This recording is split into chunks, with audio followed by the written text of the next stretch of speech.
Pour beaucoup, la victoire de Joe Biden a été un soulagement.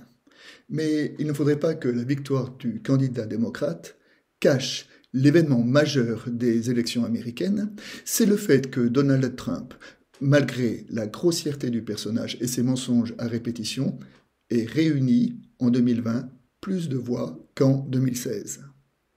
Alors, à la fin du XXe siècle, nous avons vu la chute de plusieurs dictatures, si bien que certains ont pu penser que le mouvement de l'histoire allait vers une généralisation des démocraties libérales.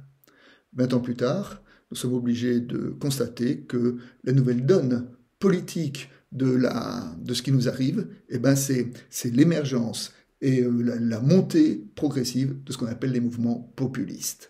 Alors, ce n'est pas le lieu ici d'analyser le populisme, mais je souhaiterais, face à ce populisme, poser 4 lieux théologiques afin de penser ce qui nous arrive.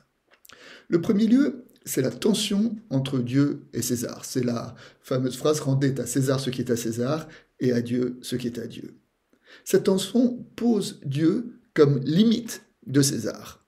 Elle nous dit que César, qui est le lieu du politique, est important, mais qu'il n'est pas tout, qu'il n'est pas le registre de l'ultime. Le politique, c'est le lieu du compromis et le lieu des arbitrages difficiles. Et cela vient s'opposer au discours des populistes qui prétendent que, sous leur autorité, tous les problèmes seront résolus. Le deuxième lieu, c'est la prière pour les autorités qui induit le respect des autorités. Alors, prier pour les autorités, ça ne veut pas dire que nous approuvons tout ce qu'elles font.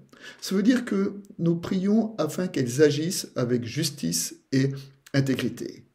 Prier pour les autorités, c'est reconnaître l'importance de leur rôle, à la différence des populistes, dont le fond de commerce, c'est d'essayer de démonter, de dézinguer tout ce qu'ils appellent les élites, et notamment les élites politiques.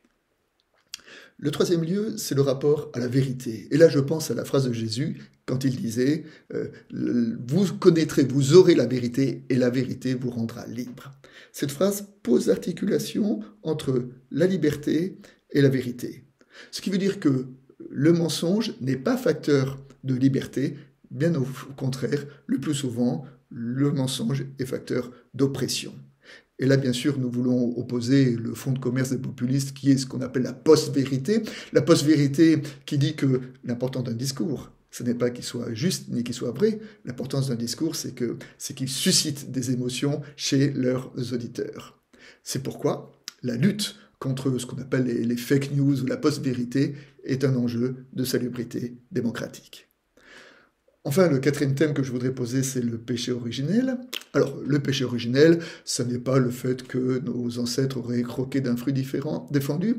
Le péché originel, c'est le fait que, en chacun d'entre nous, il y a du mélangé, du confus, du trouble. Nous ne sommes pas transparents à nous-mêmes. Le péché originel, c'est dire qu'en nous, il y a du désir de bien, nous le savons bien, mais il y a aussi des forces obscures, des forces de jalousie, de haine et de rejet. Il me semble que par rapport à cette réalité du péché originel, la responsabilité des autorités et des politiques, c'est d'essayer de nous aider à cultiver, à susciter ce qu'il y a de meilleur en chacun, alors que les populistes viennent titiller et viennent chercher ce qu'il y a de pire en nous en termes de rejet des autres, de haine et même jusque de refus des étrangers et de racisme. Alors voilà, la Bible ne nous dit pas comment nous devons voter, mais la Bible pose un certain nombre de principes qui nous invitent à nous opposer à toutes ces dérives populistes.